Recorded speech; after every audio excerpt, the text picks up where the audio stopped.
Good afternoon, good morning, good evening. This is Andrew Turner, founder and host of the G&T Sessions podcast. And today we have an amazing guest, Mr. Guy Rigby. Hello, Guy. How are you? Hello. Good morning, good evening, and good night. What's that, Dave Allen? I don't know. I'm just trying to copy you. Not very well, though. That's the trouble. You have to sit there with a glass of whiskey, but I know it's a bit too early for that, isn't it? Really? No, it is a bit early. Yeah, we are actually at 7:45 in the morning. So where are you in the world today, then, Guy? So my home is in Marlow in Bucks, near the Thames, about 30 miles west of London. Very nice, very nice. As you can see, well, I've actually been to Marlow. I've actually, there's quite there's quite a lot of rowing goes on there, and it's very nice. Some very nice pubs. Indeed, I am a member of the rowing club, unsurprisingly. Well, yeah, but also the pubs have just recently opened, haven't they? I think so. We're all right that we're getting there. Oh, we've got a pub up the road. There's one about 50 yards from my house, which is very convenient. Also a gastro pub, so we're allowed to go and sit outside and eat wonderful food again, which is fantastic. Very nice, very nice. Well, you can see, I've flown in the G&T Sessions helicopter today to to the Canary Islands. Yeah, I can see that. That's amazing. Why have I done that, Guy? I have no idea. I can't possibly think, Andrew. I can't think. So do you want me to tell you about it? If people can see over my right shoulder, it says, what does it say? It says just 3,000 miles to go, it says. Yeah. I wonder why I've done that. I wonder why my person that said, Mr. Guy. This refers, of course, to my upcoming challenge, my Transatlantic rowing challenge, which I will be undertaking on December the 12th, 2020. 2021, let's say. I want to say. I wish it had been December 2020 because it'll all be over by then, but by now. But there we are. Now I'm rowing across the Atlantic with one other in something called the Talisker Whiskey Atlantic Challenge. We're going to be raising money for a fantastic charity called Untitled, which we'll talk about. And we hope to be the oldest pair ever to row any ocean. You hope, or you are. Well, we will be. We are currently, based on current records, assuming we make it, we will be the oldest pair ever to row in the ocean, which world record. Well, if you take plenty of whiskey with you, you won't really mind, will you? I mean, let's face it. You'd be singing and everything like that, won't you? I mean, it's like actually, the race rules say you can't take any alcohol on the boat, which is going to be challenging. Really? Yeah. You're sponsored by Talisker and you can't take any. There you go. But Talisker is made by the sea, so that's why they sponsor the race. You'd be like a couple of pirates. You see, you'd be like smuggling. Don't tell them about the Talisker whiskey. Well, I think there just may be a possibility that you're allowed to take a wee dram. Okay. For Christmas Day or perhaps New Year's Eve, but. We have yet to find out from the race organisers whether that is actually allowed. That sounds fantastic. So you're going on in December the 12th this year, and then how long is it going to take you? Did you know how it's going to take you? Or? Well, we don't know. Obviously, the weather is completely weather dependent because, as you can see from the map behind you, we're going east to west, and hopefully at that time of the year, there are trade winds going in that direction, which blow you along. Of course, you do get storms coming the other way. We're probably expecting to take about 60 days. So we should arrive sometime in early to mid. Early February. Right. Okay. Yeah. On the other side. And but it could take longer. And of course, if it howls with wind in the right direction, it could take less time. You'd be like a turbo. There'd be like a tidal wave behind you. We are. You'd be surfing. Yeah. You'd be surfing all the way across the Atlantic. Indeed. We're trying. Well, that's exactly what you do. I mean, these boats, if you row them, in normal conditions, you can probably get them going at about 3 miles an hour, maybe 4 miles an hour. They're big, heavy boats. But I think the record for a boat speed surfing down a wave, one of these rowing boats, is about 21 knots, 21 miles an hour, or a bit more. Wow. That's pretty. You can imagine. Well, if you've got a 40-foot wave behind you, it might speed you along a bit. You'd have to have it's going to be like a hydrofoil, isn't it? It's like No, just it's quite an exciting adventure. Of course, when I thought about it a couple of years ago for the first time, decided to do it. It was so far away, one didn't worry about it. Now I'm awake half the night, every night, thinking about it and thinking about all the things that might happen and all the things we've got to prepare for and the things we've got to buy for the boat. And, it's endless. It is absolutely endless. It's like starting a business from scratch, to be honest. You know quite a lot about. We'll get to that in a second. I hope you can have a little stove so you can have like bacon and egg sandwiches or something like that, with the, when you're Caligas stove. We have something called a jet boil, and the only function of the jet boil is to boil water so that we can perhaps make hot drinks if we can be bothered, or if it's calm enough, or add water to our dried packet food. Right. Okay. That's it. Yeah. So there is absolutely no. There's no egg and bacon. Right. Okay. No. Nothing like that. I did joke with my fellow rower. My fellow rower is 56, or will be 56 when we go. I'll be 68, which I am now. Right. Which will. Yes. Happy birthday, by the way. Happy birthday. Thank you very much. It will enable us to claim this record. But I've said to him, bearing in mind the age difference, I'll do the cooking and he can do the rowing. You mean cold porridge? Yeah. So what? Apparently, just to finish off on that, apparently most of the crews don't bother boiling the water at all. So they don't have any coffee, they don't have any tea. What they do is they pour cold water, which they make obviously in the water maker in the boat, into this packet food, chuck it on a seat, and let it warm up in the sun. And that is what most people do, apparently, because, of course, you're being thrown around all the time, unless you're very lucky and you get some calm days. So the Atlantic is not a smooth ocean, See, you got to, I suppose you got to do some training for this, haven't you? You can't just turn up on the day and. So I presume are you training on the Thames, or are you training offshore, or? We're doing all sorts of things. So we're doing courses, obviously, on the technical side, navigation and stuff. Yeah, and health and all that sort of stuff. And then we're doing. Each of us have got our own kind of training program, which we've chosen. So I've got a personal trainer for the first time in my life who's making me pick up these enormous weights and trying to get the bits around the shoulders all right. Yeah, because of all the kind of thrown around, with the oars and everything. I'm also doing some rowing. I row on the Thames at Marlow. I run a bit. I bike a bit. And I'm trying to get fitter than I ever can. Unfortunately, this year I've been plagued by injury, partly because I'm trying so hard, I think. But, because your body's like, if it's not used to it, you can overtrain, can't you, and stuff like that as well. I mean, I've always been kept reasonably fit, rowing and running, but for some reason I managed to tear a calf muscle really badly in January, which has taken like 3 months to heal. And my personal trainer managed to pull a muscle in my back when I was picking up some massive weight. So. Between us, I've been recovering, but I think I'm pretty much. I'm going to call you Guy Majors. I think we're going to have to rebuild him. He's like the $6 million man. Exactly. Lovely. Send for the cyborg injection. Yeah, indeed. So you said that. It's a really amazing challenge, and you end up actually arriving in the Caribbean. Is that right? We do. We go from La Gomera in the Canaries to Antigua.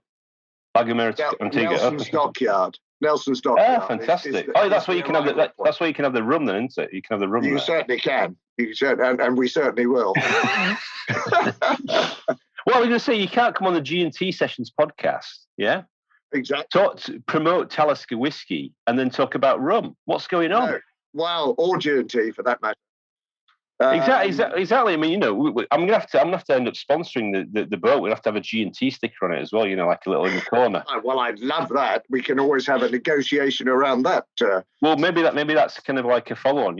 Powered by the G&T Sessions. Yeah, it's like fantastic. Yeah. Well, on that front, we're doing pretty well. As of today, I think we've raised nearly £240,000. That's amazing. with 7 months to go before the race. And that includes some money from myself and my rowing partner, because we're paying for the entry fees, which aren't minor actually. No. But the total costs are probably going to be around 80,000. Right. So we've probably got about 160 for the charity at the moment. Fantastic. So, and I'm aiming for $1 million, just to let everyone know. I mean, I know it's a huge target, probably insane, but why not? You know, you've got to be ambitious. So you're trying to raise $1 million by December? I've got to raise $1 million by about this time next year. Well, I'd like to raise it. I don't have to raise $1 million. I would like to. Yeah, that's your goal. Yeah. So you know, obviously, we'd expect a bit of a fillip towards the start date. Hopefully, people will donate something while we're on the way across, and hopefully, you know, we'll have a bit of publicity. I mean, I'd very much hope that if we do break the record, we'll get some sort of TV coverage or something when we finish. But that's fantastic, really good. So we've got really. You'd be selling the rights. You'd be selling the rights, like, you know, like all the footballers. You know, it's the rights to see you drinking rum in Antigua. You know. Yeah. So that's $1 million. $1 million for that. We will see. But it's a huge target, and you know, I've got a strategy. I mean, one of the things I've done is I've got 20 entrepreneur networks on board. Okay. Yeah. No. So I saw that. Yeah. It's really good, isn't it? Yeah. Which is, and hopefully, in exchange for a very small sticker, they're all going to amplify the challenge and the cause to their crowds. I've also got CrowdCube on board as a sponsor. Yeah, I saw that. Yeah. So they're going to promote it to their 300,000 investors. And then I've got a couple of other very entrepreneurial sponsors. My own firm, Smith & Williamson, is sponsoring us. In fact, they're the principal sponsor. And a law firm called Mishcon de Rare. Yes. Yeah. So they've all got lots of contacts. So I'm hoping that not quite like Captain Tom, I suspect, but I'm hoping we can make it go reasonably viral. Yeah, no, exactly. Fantastic. At some point, you know, in the community. And you call it the entrepreneurship, is that right? It is the entrepreneurship, yes. Hashtag never give up. I saw that, yeah. Never give up, yeah. So we got a lovely logo, actually. Yeah, the boat's looking good. She's all stickered up now. And yeah, the logo is two of us rowing a boat up a wave, obviously graphically represented. And but yes, the entrepreneurship is a nice play on words, we thought. The most important thing is, have you got swag? You know, like hoodies and, you know, like, and t-shirts and, you know. We have our shop. Our shop is have you got a shop? To go live. Our shop is about to go live on our website. Yeah, about to go. So you're going to be it's got all of that. It's got t-shirts, hoodies, caps, everything.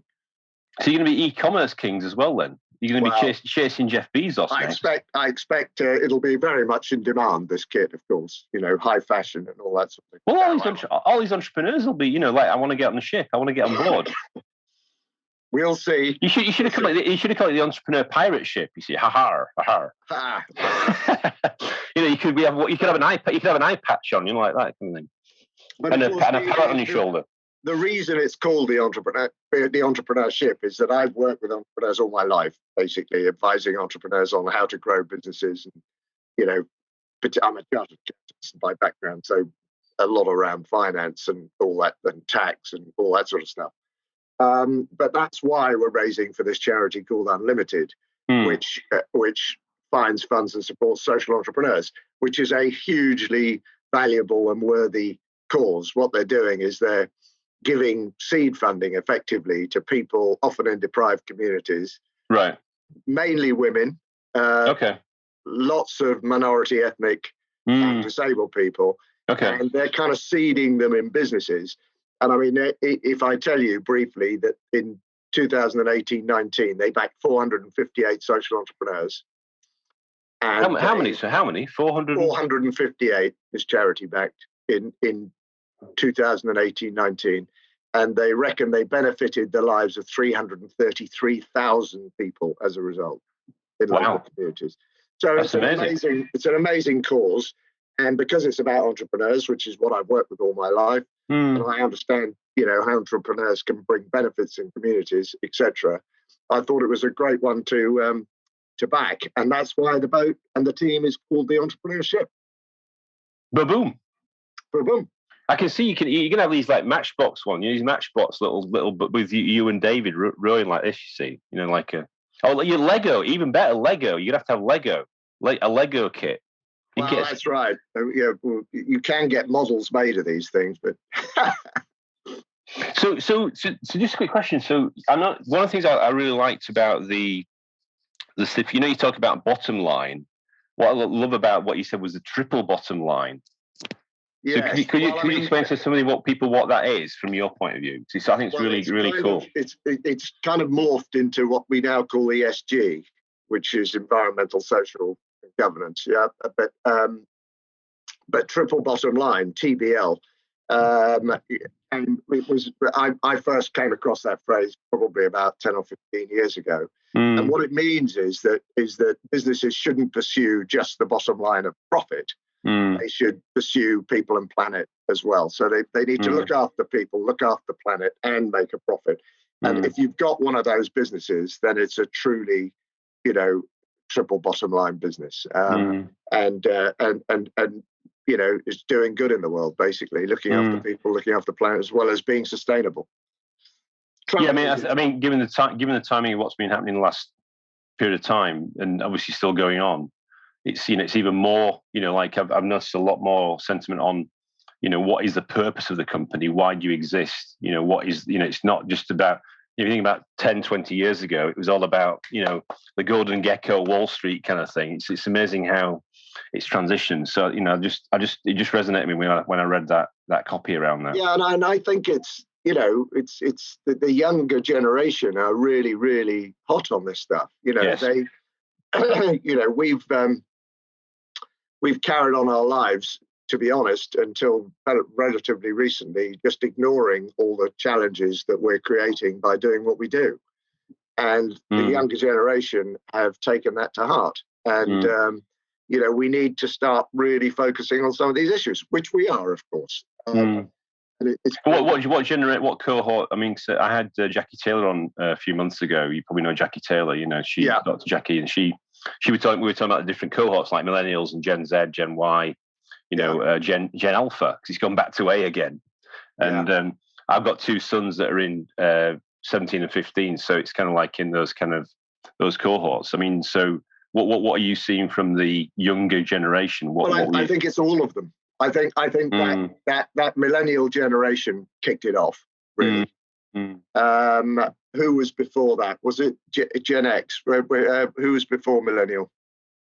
Anyway, I think it wasn't baby boomers. Millennials really, really kicked it off, and of course we've had all sorts of challenges. I mean, we had the Great Recession that added to this whole. People had time to think about all this stuff. We bred a whole new army of entrepreneurial types. You mean like with the 2009-10 crash and the reset? Yeah, exactly. The reset, and that created a whole load of people who wanted to become effectively entrepreneurs, individual capitalists, whatever you like, and didn't want to work for other people.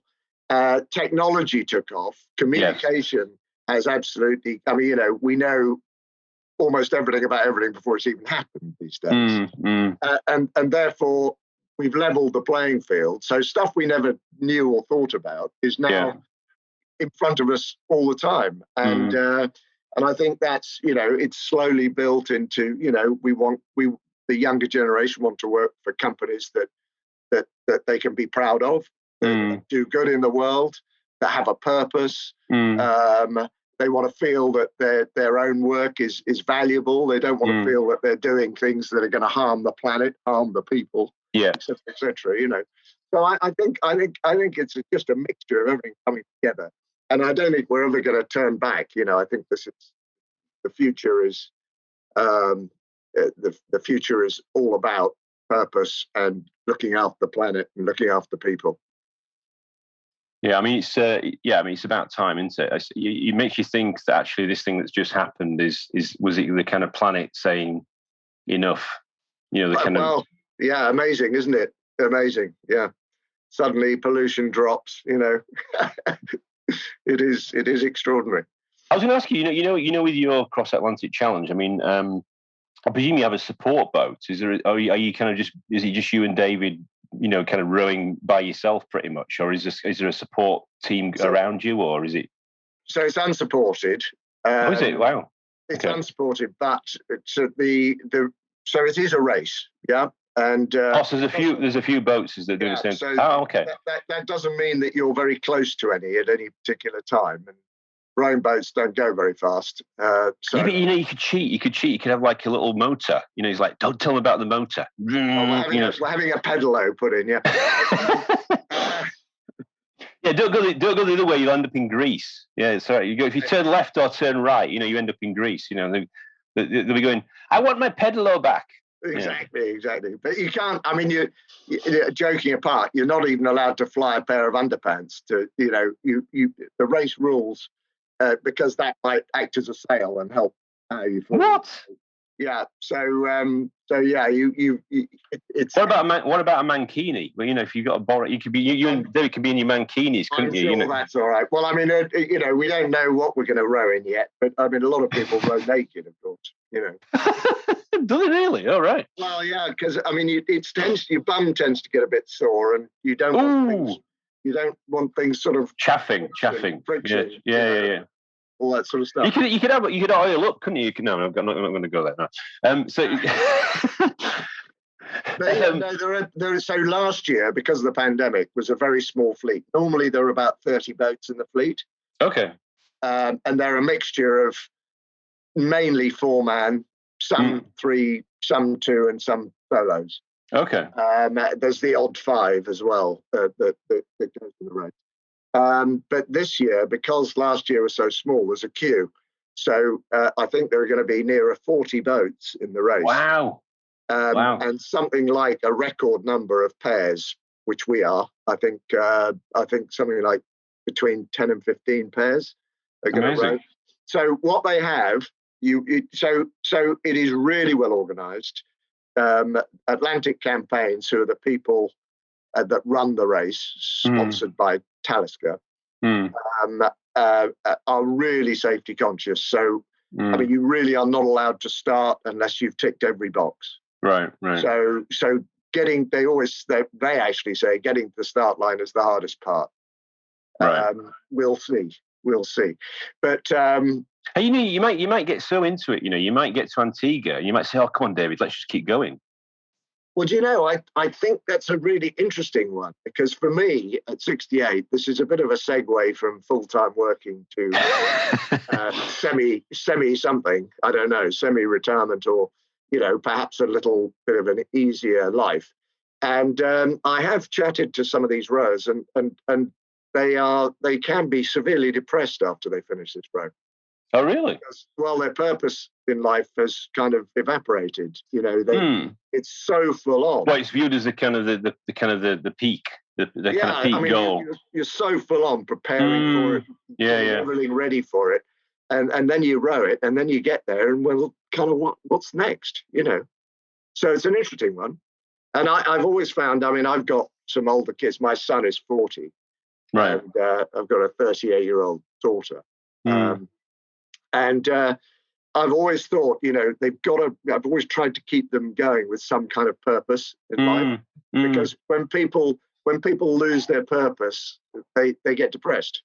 And start having some mental challenges. So as long as you've always got something that you're driving for, then I think you're all right. And I think that's an entrepreneurial trait. Entrepreneurs are driven, ambitious, they're always on a journey somewhere. So the question for me is what my journey is going to be after this. That's a good one, because I mean, has anybody done a circumnavigation of the world then on this kind of thing? I mean, I don't think so. There are people who've rowed part way across the Pacific and things like that, but no. And I don't think you'd want to go in the Southern Ocean in one of these things. Well, people have, but I think someone rowed from South America to Antarctica. Wow. Yeah. But no, I don't think anyone's done a circumnavigation. Anyway, listen, it's not going to be me, right? I'm sure.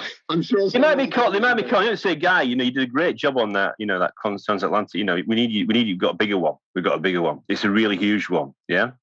You'd have to fly on a spaceship to Mars with Elon. Yeah. No. No, I was going to say, well, with this technology stuff. I mean, maybe you could Can you have a GPS on the boat? Do you? Can you communicate? We've got lots of equipment. Yeah, we've got chart plotters, which is GPS. We've got electronic positioning beacons. If we get in trouble, you chuck them in the water, and hopefully they send off a signal to Coast Guard and via satellites, and then someone will, hopefully a ship will divert or something and come and find you. I mean, the key bits of equipment on the boat are your navigation equipment, the water maker, without which you are in difficulty. Yeah. In difficulty. And your steering system, your rudder. Yeah. So we're going to be taking a spare rudder. We're going on a water maker course to learn how to unbuild and rebuild our water maker. Oh, wow. Okay. And we've got 2 or 3 different ways of navigating in terms of our chart plot. So you got like a plan A, plan B, plan C kind of thing. Yeah, just for safety. Yeah, and I mean, we fully expect to be in some horrible rough water and things, and you just basically got to batten down the hatches and rely on the boat. And the boat's well built by a company called Rannoch. They build ocean rowing boats, and it's self-righting, assuming you've closed the hatches. So, you're not in a canoe, like you put the spray deck on and you go like, woo, over we go. I know. No, but so we do fully expect to capsize at some point. Most boats do, and then really? There's the wildlife. Then a lot of boats. You expect to capsize? We do expect. We have to be totally prepared to capsize. Some boats, I think one boat capsized 17 times in one race. What you kind of go on the side, or you go for 180? You're thrown out of the boat, but you're attached. Obviously, you're not allowed on deck without being attached. Of course, yeah. So, and then you have to. Hopefully, the boat will right itself, or you can pull it back up, or whatever it may be. But the other thing is the wildlife, of course. Some of which will be fabulous because we should see whales and dolphins and all that sort of stuff. Seals. We'll see plenty of flying fish because they hit you in the face in the middle of the night, apparently. I suppose you're gonna have to. You have to do like a rotor, right? Are you gonna? You do like? Because I've sailed as well myself. Because I've only been to France, the Channel, stuff like that. I've not done anything as extensive as what you're doing, but just like a 42-foot kind of sail. But the thing about watches, because I remember we once went around the to Alderney. And we, like you watch the signals, yeah. And it's like late at night, and we were doing a crossing to Alderney, and we go. I mean, you count the signals, you count the lights, and we're going. Just can you just check? I think we're actually heading not for Ollie. We're heading to some rocks here. Quick! It's like quick. I think it was all the whiskey in the coffee. And then basically we said, all right, okay. So obviously below decks, nobody's aware. So it's this emergency, tack. Obviously everybody wasn't very happy downstairs, but anyway, or below decks. So, but anyway. Yes, well, I mean Alderney. I mean you're sailing into some really challenging territory there because they've got the Alderney race, and huge currents around the channel. But you see, the main thing is the divers pub. If you get to Alderney, you go to the divers pub. I don't know if you've been there. Fair enough. Yeah. That's the most important bit. I don't know. All I know is that the Alderney race is pretty hairy. So one of the things I was going to say to you is I do have a copy of this legendary book by Mr. Guy Rigby. You see, look, there you go. Well, there you go. From Vision to Exit. A bit long in the tooth now, but... Well, no, it's his 10th anniversary, isn't it? That's the great thing about it. I saw that. It is something like it's 10th anniversary. Yeah, I hadn't really thought about that. Most of the people that are mentioned in there probably faded away, but there was some really. I think the book is really helpful because it's a general. It's great. It's fantastic. It's a general guide to people who want to start or build a business. It's slightly out of date these days because the technology's moved on, but that doesn't make any difference. Well, I did notice you did have you got a set. There's some really good stuff in there. I'm just going to say, obviously I've done a few different businesses over my time, and I think but to your point, as I think some of the T stuff, the tech stuff, you mentioned cloud computing, but you don't really go into the depths of it because obviously 2001 or 2011 when you wrote it, that was kind of. Yeah, it was very early. Yeah, it was coming, but it wasn't what it is now today. But fascinating. I mean, and what I also found interesting about your background as well, just to quickly drop on that, was about that you didn't actually go to university, did you? You went straight into work, and then you qualified to be an accountant at 22. Yeah, 22. I was a bit of a naughty boy, really, because I went off the rails a bit. I did exactly what I lost my sense of direction and purpose, to be honest. Oh, really? Okay. So I didn't do well at A levels, and it wasn't because I couldn't do well. It's because I had no interest whatsoever in studying at the time. Right. And amazingly, I was kind of completely lost when I was about 17. And someone said to me, "Oh, why don't you come and work in our office?" And so I went and worked in this accountant's office. And I was immediately sent to a record company called Chrysalis. I was terribly into music. This small in Hammersmith. I bet it was Hammersmith, wasn't it? Well, it was in Oxford Street at the time. Oh, was it? Okay. Yeah, it was in Oxford Street. And they had some bands that I absolutely loved at the time. I mean, nobody's even heard of them anymore. People like which bands? Jethro Tull. Yeah, we know Jethro Tull. Procol Harum. Yeah, we know Procol Harum. 10 Years After. I don't know. No. That was a guy called Alvin Lee. So I ended up... Alvin Lee, yeah, the guitarist. Yeah. That's him. Mm-hmm. And I ended up working at Chrysalis. Did you? Yeah, while I was effectively doing my accounting qualifications. And I got interested in the accounting side of it, which amazed me. And in fact, I even...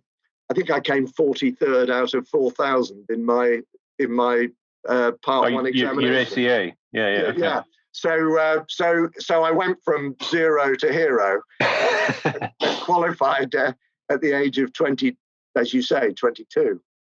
December 75, I qualified.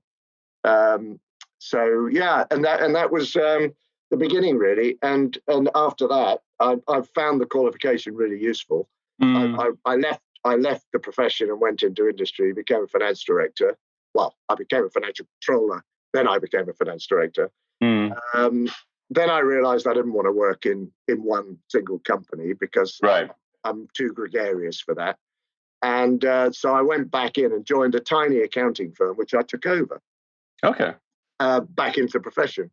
And I built that up to a 50-man firm. And we had some fantastic clients. And I ended up being the sole practitioner of a firm, sole partner of a firm that was turning over about 3 times what any of my competitors were doing. And someone approached me, and I merged it. I sold and merged it back in 1991. So that was kind of my 1991. That's 20 years ago. Wow. No, I think it's 30 years ago. Oh, is it? Oh, sorry. Yeah. Yeah, I was never good at maths. No, I'm joking. Yeah, it's 30 years ago. 30 years ago? Trust me, I'm an accountant. So that was my first business sale. Fantastic. And after that, I've had a very varied career because I've been the senior partner of 2 accounting firms. I've been a sales and marketing director. I've been an investor in lots of little SME type starty-uppy things. And non-exec. I founded something called the Non-Executive Directors Association back in 2008 or something, which is still going. I think we've got 3,000 or 4,000. Oh, by the way, in your book, there's a beautiful quote. It's like, what's the difference between an NED and a shop? What is it? Supermarket trolley. That's right. You can get more wine in an NED. Because I used to work for Tesco, so I just thought it was quite a good joke. That I must say, I think it's. I think that's the way it used to be. I don't think it's like that now. Mm. But I think the Great Recession changed all that, because there are a lot of non-executive directors of banks and things who probably hadn't got a clue what was going on. Right. And I think now it's all taken very much more seriously, the whole governance angle. But in the old days, it was, you appointed your mates to the board, didn't you? Did you? I don't know. You tell me. You tell me. You tell me, Guy. You tell me. Well, in the old days, I mean, I think, I'll never forget some guy who I met. He ran a business in Scotland. I don't remember much about it, but he came up to me. He said, "What I really need is a very good non-executive director." And I said, "Oh, right. Well, have you ever had one?" He said, "Oh, yes." I said, "What happened to him?" He said, "Well, he disagreed with me, so I fired him." So, and that was kind of like really summed it up for me. Yeah, the Lord of the Manor, the autocratic leadership style. Yeah, exactly. So you're very welcome on my board as long as you agree with me. And I think so. The best type of non-executive director is one who doesn't need the job and one who doesn't need the money. So they're there because they want to be there. Yeah, and it can be very objective. Very objective and independent. Yeah, and they can be invaluable, right? Provided you get the right people. So what's your view on? I mean, obviously now with this whole, you mentioned about the technology and stuff like that. What's your view on the tech scene these days? It seems to be quite vibrant, isn't it? Well, I mean, it's maybe there's no future in technology. I don't know. I mean, when I got involved in it, 20, 30 years ago, I mean, it's like, oh, what are you doing that for, Andrew? That's a dead end. That really? Okay. Well, it's now so sexy and hot. Absolutely. No, I mean, the technology is the future, isn't it? I mean, it's unbelievable. It just changes everything. It's not just about communication. The fact that we all know everything before it's even happened. It's making our life simpler.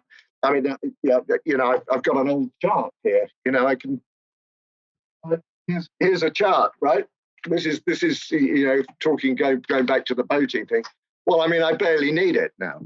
I've got apps, yes, you've got navigation apps. I've got tidal apps. I've got weather maps. I've got all sorts of things. So getting out the old dividers and and all that sort of stuff. Plotting the course. Yeah, it's extraordinary what's going on. But but don't you find one of the things I found with some of these tech companies though is that obviously the guy, the founder, maybe comes up with a really good technical idea or trying to solve a problem. What I find that which is refreshing in your book is that if you were a tech founder and you want to actually learn about the non-tech side, I think it's a really good foundation, because I think there's a lot of language, there's a lot of things you need to learn on the business side, which I think there's that thing about. I know there's lots of accelerators and stuff like that, but these business accelerators. But that's the thing I observe with the some of the challenges with the industry, where maybe the guy that's the founder, he's come from a certain angle, but he's not fully round, and he has to learn those other skills. Which I think that's right. That's right. That's why it's very difficult as a sole founder to get funded. Yes. A lot of people won't invest unless there's a co-founder. So you need that mix of experience, and even then you're going to be thin on the ground, even with two of you, I think. And what's your view on funding these days? Then, what's your view on funding? Any thoughts on that? I mean, do you need to fund a company? Should you fund it yourself? Should you fund it through customers, or should you take lots of money from investors? All of the above, I think. In the old days, people tended to build businesses by, non-tech businesses. This is by, having an idea, buying something, selling it, making a profit, reinvesting that profit, and slowly but surely and then getting a bit of help with from the bank, and maybe a bit of invoice discounting and things. Well, that's fine for a traditional type of business. But for a tech business, it's almost impossible, because you've got to build the tech before you can actually earn any money. So it's a bit like a big capital outlay potentially, or a big burn before you actually get to revenue. And it's not cheap anymore, because developers aren't cheap and all that sort of stuff. I know they employ overseas developers and all sorts, but it's still an expensive game. So So my view on funding is that there is tons of funding about, right? The tax breaks associated with funding under things like SEIS and EIS, which mean that you get tax relief on your investment as an investor. You can get tax relief on your losses if it goes down. So it makes it much easier. So really, it's friends, family, and fools to start with, So your own money, your family money, and one or two backers to begin with. And then you go up the funding ladder and you probably end up with an angel network for your second round. And then if it's good enough, and it's showing the growth, then you might get onto the VC side of life. And obviously, if you've been around before and you've got lots of your own money, perhaps you'd use that. But most entrepreneurs who've made money don't use all their own money, don't reinvest all their own money. They like to validate their proposition by getting external funding in. Which I think is very sensible, because if otherwise they're living in their own bubble, And I've seen people make quite a lot of money and then spend it all on the next venture. Not as easy as people think to go round again. The kind of, it's a bit like Chrysalis Records, one-hit wonders. Exactly. Well, I mean, in my book, the last chapters, I think I can't remember, 18 or 19 chapters. There are 18 on how to build a business and one on how to sell it. I noticed that. And my first question in the chapter is, why would you sell the best business you'll ever own? And because people basically don't realize it's the best business they'll ever own. They always think they've got another one in them. And so many people sell the business too soon, before the real value is established, which is a great shame, But I think maybe that's piece around the kind of piece around that there is a view that material event or that changing life change or quite much life changing event, that's where you get to, and that's what you're supposed to do, and then you get there, and then you go, okay. What would it be like? You point about, you get to the Antigua, or you get across the What's next? What's next? So it raises some interesting parallels about challenge and how you keep going, and your tagline, never give up. It's all fits together, doesn't it? It's all about the entrepreneur, But I think people, there are often reasons why people sell businesses too soon.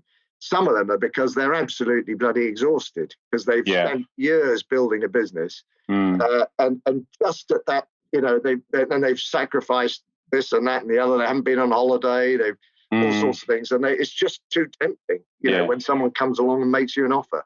But if you can possibly hold out, and it's making sure you don't fall out from deal fatigue, then trying to negotiate the terms. Yeah, exactly.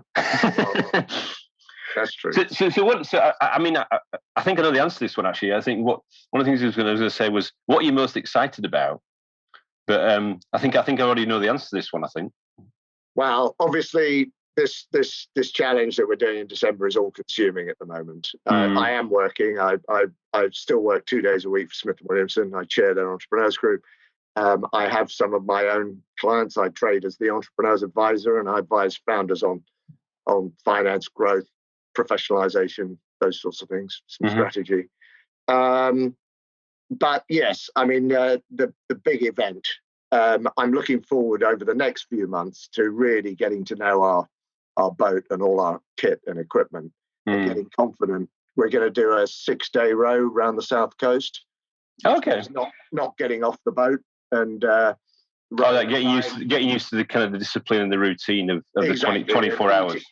All of that, and I mean, much more dangerous here than it is in the Atlantic, because of course you're near the coast, you've got rocks, sandbanks, beaches, all sorts of things you can crash into.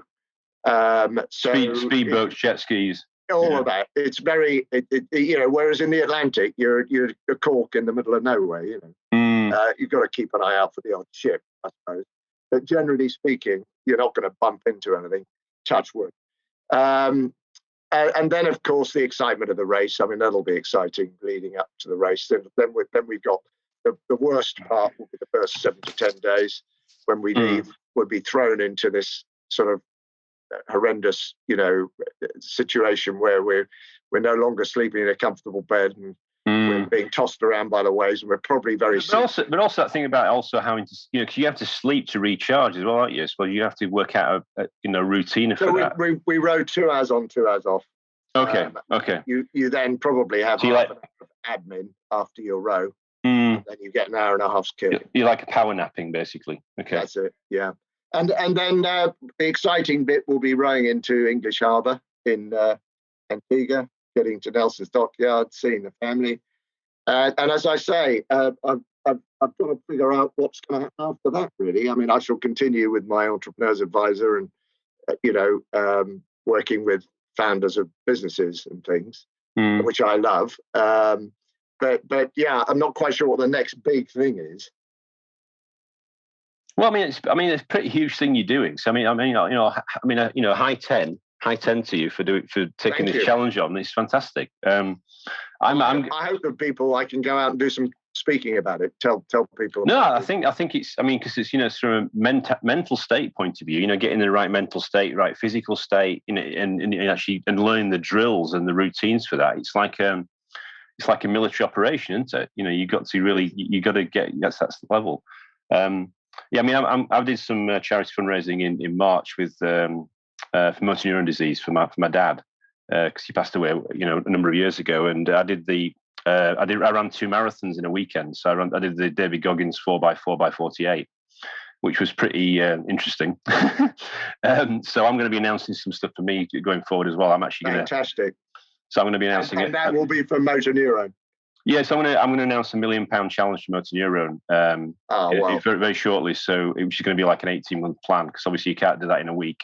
So that's also that number that you raised was obviously a slightly different charity thing, but it's around giving back and doing something that's worthwhile. So absolutely fantastic. Well, what a great cause that is. So I'll talk to you about fundraising after we've had this episode. It'd be good to get your feedback on that and thoughts on that.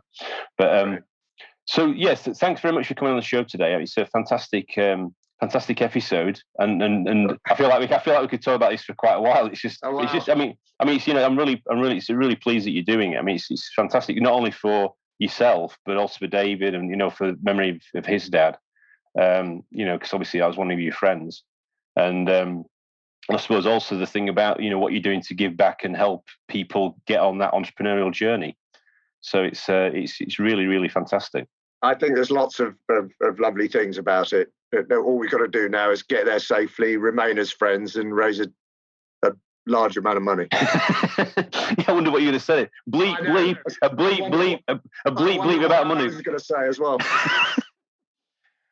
Well, thank you for your time today. It's been an absolute pleasure. Great stuff, Andrew. Thank you very much for having me on. That was Guy Rigby. And if anybody wants to donate to your cause or get involved in the actual the event and the challenge, whereabouts do they find the information about that? The best everything you can get to via our website, which is www.theentrepreneurship.co.uk. Fantastic. That's where you'll find us. Right, fantastic. Good to see you. See you soon. And keep you in. Well, I don't want to say don't break a leg or don't pull any more muscles, but see you soon. Thanks. Thank you very much. Thank you very much. Take care. Bye bye. Cheers. Bye bye.